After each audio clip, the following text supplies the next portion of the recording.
اور تیرا وہ رشتہ ہے جو اس نے باپ اور بیٹے کا قائم کر دیا ہے. سو یہ اہم ترین رشتہ پانچویں سچائی کی طرف مسیح کا حق بیان ہوا ہے. یہاں پر لکھا ہے کہ وہ داؤد کے تخت پر ابد تک بادشاہی کرے گا. یسوع مسیح زمینی لحاظ سے داؤد کی نسل سے، الوہیت کے لحاظ سے خدا کی نسل سے، اور اس حوالے کے اندر دونوں سچائیوں کو کھول دیا گیا ہے. یہ فرشتے کی وحی، فرشتے کا پیغام ہے جس میں دونوں جو ہے وہ حوالہ جات بیان کیے گئے ہیں. اسی لیے ہم آل اعلانیہ یہ کہتے ہیں کہ ہمارا خداوند یسوع مسیح کامل انسان اور کامل خدا ہے، کیونکہ جب وہ انسان بنا تو وہ داؤد کی نسل سے ہے، لیکن الوہیت میں وہ اس قدر اختیار والا ہے کہ داؤد بھی یہ کہتا ہے کہ خداوند نے میرے خداوند کو کہا کہ آ میری دہنی طرف بیٹھ جب تک میں تیرے دشمنوں کو پاؤں کی چوکی نہ کروں. داؤد بھی خدا کہتا ہے. لہذا پیدائشی طور پر بدنی جو تجسم ہے اس میں مسیح داؤد کی نسل سے، اور مقدسہ مریم پر یہ سچائی کھولی گئی کہ داؤد کی نسل سے ہے. تیرا تعلق شاہی خاندانوں سے ہے، تیرا تعلق عام خاندان سے نہیں ہے، اس خاندان کے ساتھ ہے جس کے ساتھ میرا یہ عہد ہے کہ داؤد سے سلطنت کا ساتھ نہیں چھوٹے گا.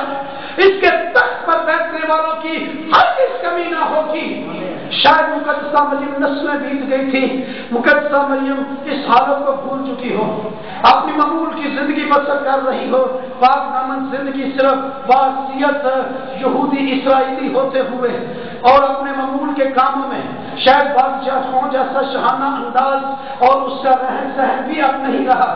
صدیوں سے اوپر جو ہے وہ دوسری قومیں حکمرانی کر رہی ہیں. اب تو وہ اپنا سٹیٹس، اپنا مقام بھی کھوتے چلے جا رہی تھی.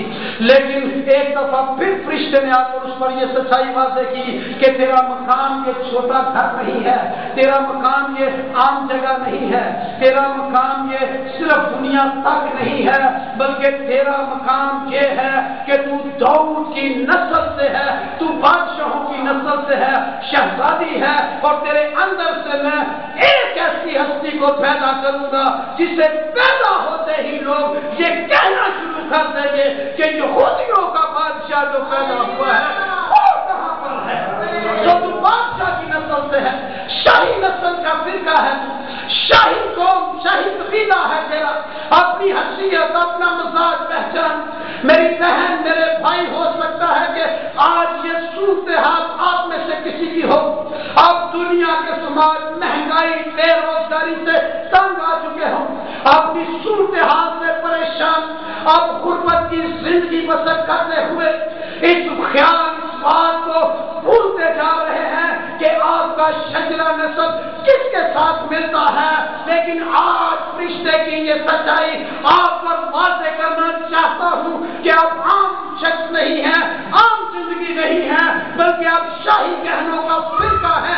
مسیح کی قوم، مسیح کی امت، مسیح کی ملکیت، مسیح کی کلیسیا جو آسمان پر یسوع مسیح کے ساتھ ہوگی. آپ شاہی خاندان سے تعلق رکھنے والے لوگ ہیں، آپ عام اور معمولی لوگ نہیں ہیں. سو یہ مسیح خداوند کا حق تھا کہ وہ داؤد کے تخت پر بیٹھے، داؤد کا قانونی وارث ہو. اور یہی وجہ ہے کہ ہیرودیس بادشاہ اسے مروا دینا چاہتا تھا، کیونکہ ہیرودیس قانونی وارث نہیں تھا. وہ تو سرو کی نسل سے تھا، ادومی تھا، اور اس پر تو رومی حکومت نے اسے جو ہے وہ بادشاہ یہودیوں پر مقرر کر دیا ہوا تھا. اس نے خود سے یہ لقب اپنے اوپر دیا ہوا تھا کہ یہودیوں کا بادشاہ.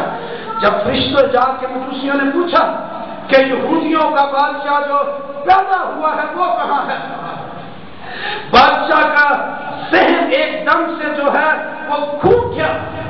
میں نے تو کوئی جانشینی کرنے والا چھوڑا ہی نہیں ہے، میں نے تو اپنے سسرال، اپنے رشتے داروں کو جو میرے لیے خطرہ بن سکتے تھے مروا ڈالا ہے. یہاں تک کہ میں نے اپنی بیوی کو بھی قتل کروا دیا. لیکن کون ایسا بادشاہ پیدا ہو گیا ہے جو پیدائشی طور پر ہی جو ہے وہ بادشاہ ہے، اور جس بچوں کا بادشاہ جو پیدا ہوا ہے وہ کہاں پر ہے؟ اس نے بچوں کو مروانا شروع کر دیا۔ اعلان یہ ہوا کہ یروشلم کے ارد گرد 2 سال کے بچوں کو قتل کروا دیا جائے، خون پیش بہایا گیا۔ ایک عالم، ایک محقق یہ بتاتا ہے کہ اس وقت 36 بچے جو ہے وہ قتل کر دیے گئے، لیکن ہم اس عدد کی جو ہے وہ طرف نہیں جائیں گے۔ 36 کیے ہوں اس نے قتل یا 36,000 کیے ہوں، آپ کو یہ بتاتا ہوں کہ یسوع کو نہیں وہ مروا سکا۔ یسوع مسیح کو مروانے کے لیے اس کی ساری حکومتی مشنری، ساری حکومتی فوج کے سارے کام، جو کچھ بھی اس کا تھا، اس نے سب کچھ جو ہے وہ اپنی طاقت توانائیاں اسپینڈ کر ڈالی، لیکن یسوع مسیح کو وہ مروانے میں ناکام رہا۔ یسوع بچ گیا، اور آپ کو یہ بتاتا ہوں کہ یسوع مسیح کو مروانے کا اعلان کرنے والا شخص ایک وقت آیا کہ وہ مر گیا، لیکن ہمارا خداوند آج بھی زندہ ہے۔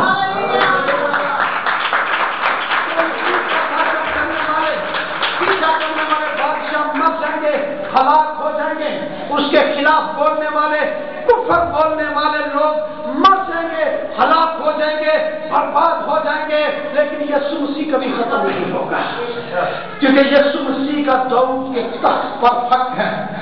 چھٹی اور آخری سچائی یہ بتائی گئی کہ مسیح ابدی بادشاہ ہے، لکھا کہ وہ داؤد کے گھرانے پر ابد تک کیسے بادشاہی کرے گا؟ ابد تک بادشاہی کرے گا، اس کی بادشاہی کا آخر نہیں ہوگا، وہ ابدی بادشاہ ہے۔ دنیا کے اسٹیج پر کئی بادشاہ آتے ہیں، جنگیں لڑتے ہیں، قبضے کرتے ہیں، ملکوں کو جیتتے ہیں، قوموں پر اپنی دھاک بٹھا لیتے ہیں، لیکن ایک وقت آتا ہے کہ وہ مر جاتے ہیں، ختم ہو جاتے ہیں، مٹی میں مل جاتے ہیں۔ اور جمہوری دور، جمہوری کلچر میں بھی اگر ہم چلے جائیں تو بھی بادشاہ اپنی ایک معینہ مدت کے بعد اتر جاتا ہے اپنی بادشاہی سے، ان کے نام کے ساتھ سابقہ لگ جاتا ہے، سابقہ پریزیڈنٹ، سابقہ وزیر اعظم، سابقہ پریزیڈنٹ لگ جاتا، لیکن ہمارا خداوند ایسا بادشاہ ہے جس کے نام کے ساتھ کبھی سابقہ نہیں لگتا، بلکہ یسوع مسیح دائمی اور ابدی بادشاہ ہے۔ ابھی تو اس لیے وہاں پر یہ سچائی واضح کی گئی ہے، یسوع مسیح کیوں دائمی اور ابدی بادشاہ ہے؟ پہلی بات، وہ اول اور آخر ہے۔ دنیا کے بادشاہ ختم ہو جاتے، مسیح کبھی ختم نہیں ہوتا، مسیح اس لیے ابدی بادشاہ ہے۔ اور آپ کو یہ بتاتا ہوں کہ مسیح خداوند کی بادشاہی، اصلی اور ابدی بادشاہی کبھی نہ ختم ہونے والی ہے۔ دوسری بات، مسیح کردار کے لحاظ سے بادشاہ ہے۔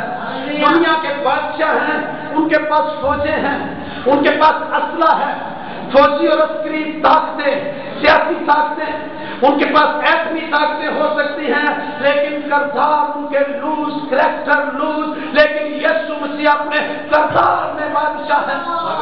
اس کا کردار پختہ، واضح، اس کا کردار خدا کی مانند، گویا آپ نے خدا کے ساتھ ملاقات کر دی، خدا کے ساتھ آپ کی گفتگو ہو گئی، آپ نے رابطہ کر دیا۔ مسیح اپنے کردار میں بادشاہ ہے، اور آپ کو بھی وہ یہ کردار دینا چاہتا، آپ کے کردار پر بادشاہی کرنا چاہتا ہے۔ دوسری بات یہ ہے، تیسری بات یسوع تعلیم کے لحاظ سے بادشاہ ہے، اس کا اختیار تعلیم بھر بھی، دنیا کے جتنے بھی محدث جتنے بھی ہیں علماء، یہ سارے کیا سرائیاں کرتے، ایک دوسرے کی آراء کے ساتھ آراء ملا کر متفق ہوتے، لیکن یسوع کی تعلیم کے اندر اختیار اس دور کے بڑے بڑے فقیہ اور فریسی اور سردار کا ہے، جو ہر وقت کلام لکھنے اور ان کی تفسیر و تشریح میں مشغول رہتے تھے،